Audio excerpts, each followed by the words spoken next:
Bienvenida, bienvenido una vez más a mi canal. Este video es para invitarte al curso que voy a llamar Teoría de Conjuntos 1.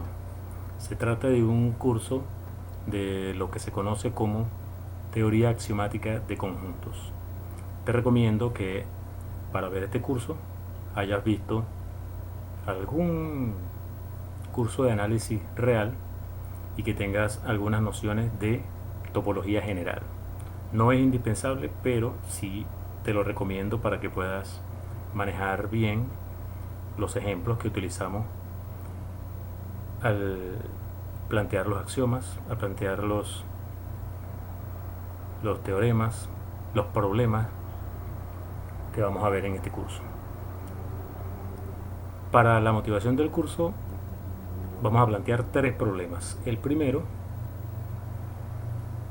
planteado por Cantor, quien se conoce como el padre de la teoría de conjuntos moderna, y tiene que ver con el infinito, con cardinalidades de conjuntos. Cuando hablamos de cardinalidad de conjuntos, si los conjuntos son finitos, simplemente es la cantidad de elementos que tienen. Pero ¿cómo hacemos cuando los conjuntos son infinitos? Entonces el concepto es el siguiente. Decimos que dos conjuntos tienen la misma cardinalidad y lo escribimos de esta manera si existe una función biyectiva entre esos dos conjuntos. Si hay una función biyectiva entre ellos, decimos que tienen la misma cardinalidad. Fíjate que eso es lo mismo que uno hace cuando cuenta los elementos de un conjunto finito. Si tienes un conjunto finito, por ejemplo, un conjunto que tenga 3 elementos, ¿qué es lo que tú haces cuando cuentas esos elementos? Tú dices 1, 2 y 3. ¿Qué es lo que estás estableciendo? Estás estableciendo una biyección entre ese conjunto y el conjunto de los números 1, 2 y 3.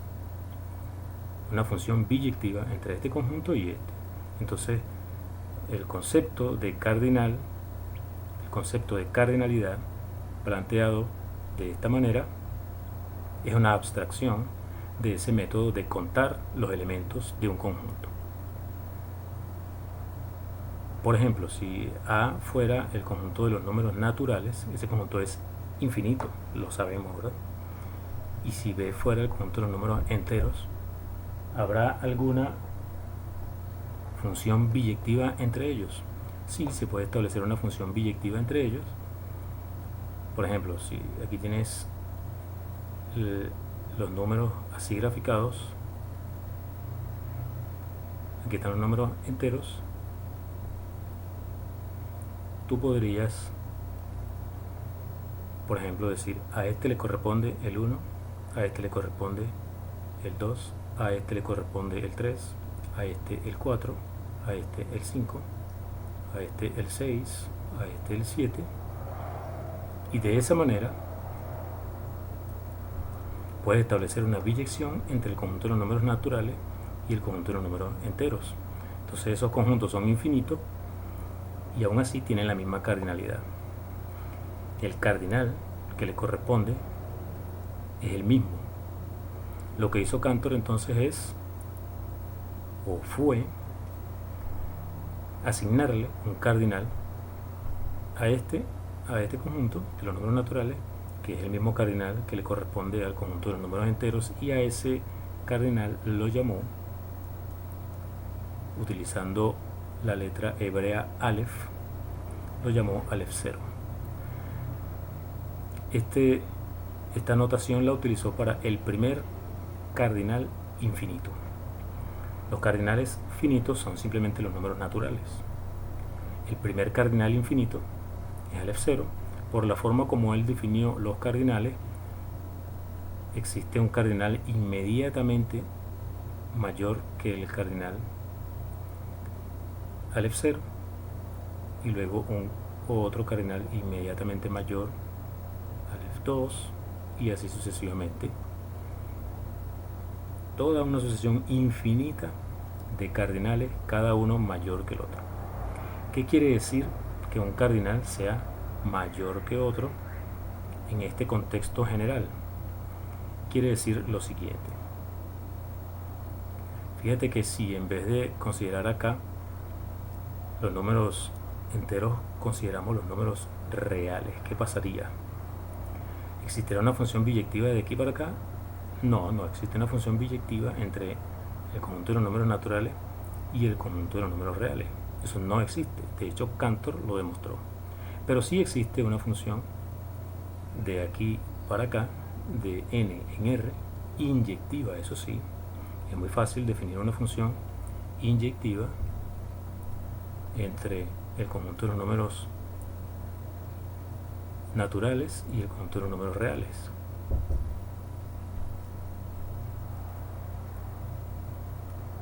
Eso sí lo podemos definir, es muy fácil.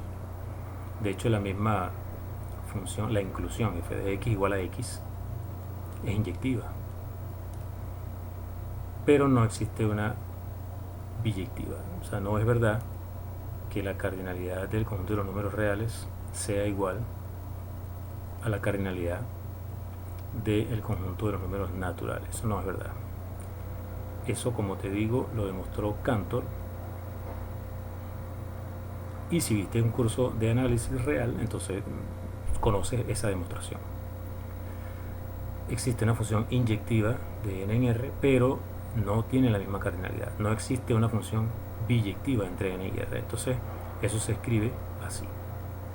Y en ese sentido es que se demuestra, utilizando las definiciones de cardinales, que este cardinal es estrictamente menor que este y este estrictamente menor que este, etc. ¿Cuál es el problema del continuo? Que es de lo que queríamos hablar. No se sabe si el cardinal de los números reales es este, o es este, o es el que viene, etc. ¿Cuál es el cardinal de los números reales? ¿Es este? No se sabe. ¿Es este? No se sabe. Como Cantor no pudo demostrar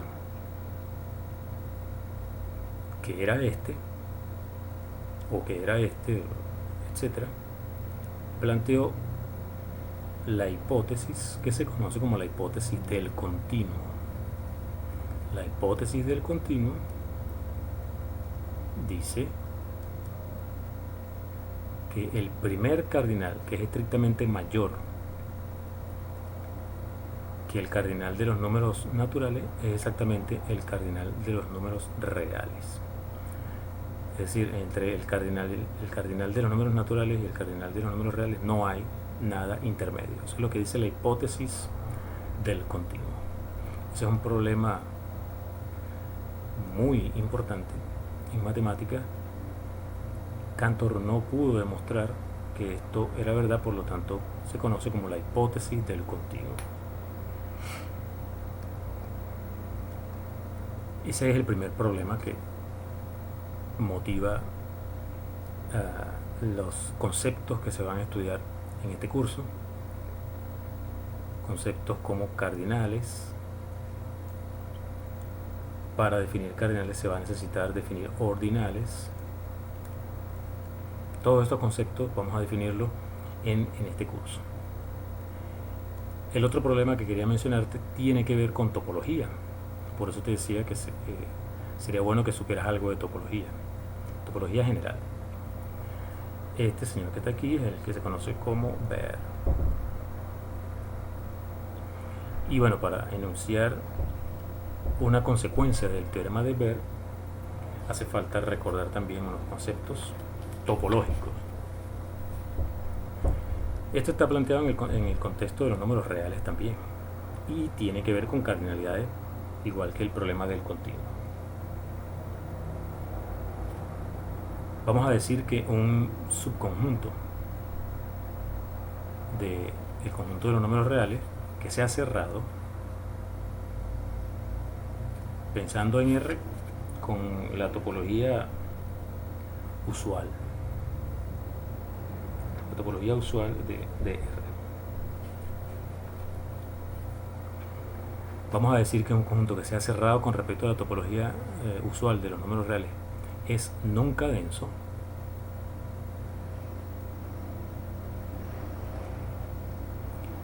si es flaco desde el punto de vista topológico. ¿Qué quiere decir esto? Bueno, quiere decir que el interior de ese conjunto es vacío. Eso significa topológicamente que el conjunto es flaco. Eso es lo que quiere decir nunca denso. Estamos pidiendo que sea cerrado, ¿no? Cerrado, nunca denso. Y vamos a abreviarlo así, CND, para los enunciados que vamos a plantear aquí. Entonces un conjunto cerrado en la topología usual de los números reales es nunca denso si su interior es vacío. Bueno, una consecuencia del teorema de Baire es que no existe ninguna familia numerable de conjuntos, de manera que la unión de los elementos de esa familia cubra a todo el conjunto de los números reales. Es decir, el conjunto de los números reales no se puede cubrir con una cantidad numerable de conjuntos nunca densos. Es decir, si tienes una familia de conjuntos cerrados nunca densos y esa familia de conjuntos es numerable, entonces la unión no puede cubrir a todo el conjunto de los números reales. Esto no puede pasar.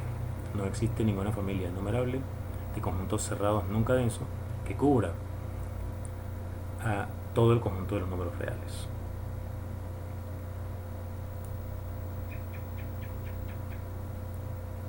Pero fíjate que los conjuntos de esta forma,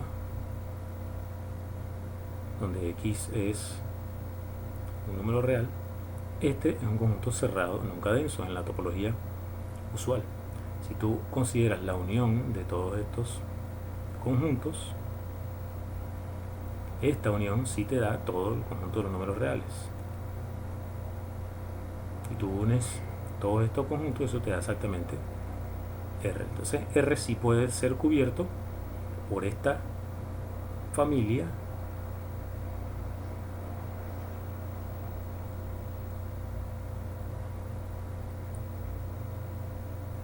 de conjuntos. Esta familia de conjuntos sí cubre a R. Los conjuntos son cerrados nunca densos, pero la cardinalidad de esta familia, ¿cuál es? La cardinalidad de R, porque hay tantos conjuntos aquí como números reales. Entonces, la cardinalidad de una familia de conjuntos cerrados nunca densos, si es la cardinalidad de R, puede ser suficiente para cubrir a todo R. Entonces la pregunta que surge aquí es, bueno, ¿cuál será la mínima cardinalidad que debe tener una familia de conjuntos cerrados nunca densos para que R sea cubierto por la unión de esa familia? Esa es la pregunta que surge aquí. Esa familia será suficiente con que tenga Aleph 1 elementos, o será que con Aleph 2 se pueden cubrir, etcétera. ¿Cuántos conjuntos cerrados nunca densos se necesitan para poder cubrir R? Sabemos que con la cardinalidad de R alcanza, pero ¿será que puede haber menos? Esa es la pregunta. Esa es una pregunta que surge en el contexto de la topología.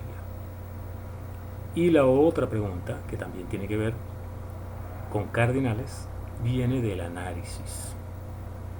Este señor que está aquí es, bueno, Lebesgue, ¿no? Vamos a denotar por mu la medida de Lebesgue.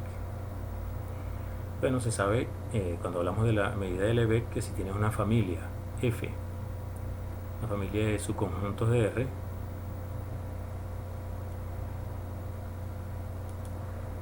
una familia de subconjuntos de R, cada uno de los miembros de esa familia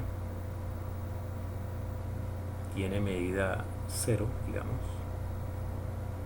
Entonces la unión de los miembros de esa familia, esto tiene medida 0. Unión de una cantidad numerable de conjuntos que tiene medida 0 y n medida 0. Entonces aquí, bueno, surge una pregunta también de la misma naturaleza que la que planteamos anteriormente. ¿Será que Aleph1 elementos, un conjunto con medida 0 serán suficientes para cubrir a R? ¿Cuántos conjuntos con medida 0 pueden cubrir a R? Igual que antes, R lo podemos ver como la unión de todos los conjuntos de esta forma, y cada uno de estos conjuntos tiene medida 0. Entonces R es cubierto por una cantidad. ¿Cuál cantidad? Bueno, esta cantidad de conjuntos de medida 0. Bueno, pero esa cantidad es suficiente para cubrir a R, pero ¿será suficiente esta cantidad? Esa es la pregunta que surge acá. Por supuesto, si la hipótesis del continuo es cierta, este cardinal es igual a este, y entonces estas preguntas no tienen ningún sentido. El asunto es qué pasa si la hipótesis del continuo es falsa. Esto quiere decir negación, y en el próximo video, cuando hablemos de el lenguaje, vamos a profundizar en eso. Esta es la negación de la hipótesis del continuo. Esos tres problemas pueden darte una idea de hacia dónde vamos con este curso. Vamos a definir ordinales, vamos a definir cardinales para plantear estos problemas, enunciarlos y ver cómo hacemos para dar posibles respuestas a estas preguntas. Soy Jesús Nieto Martínez, espero que te animes a ver este curso. En ese caso, nos encontraremos nuevamente en el próximo video.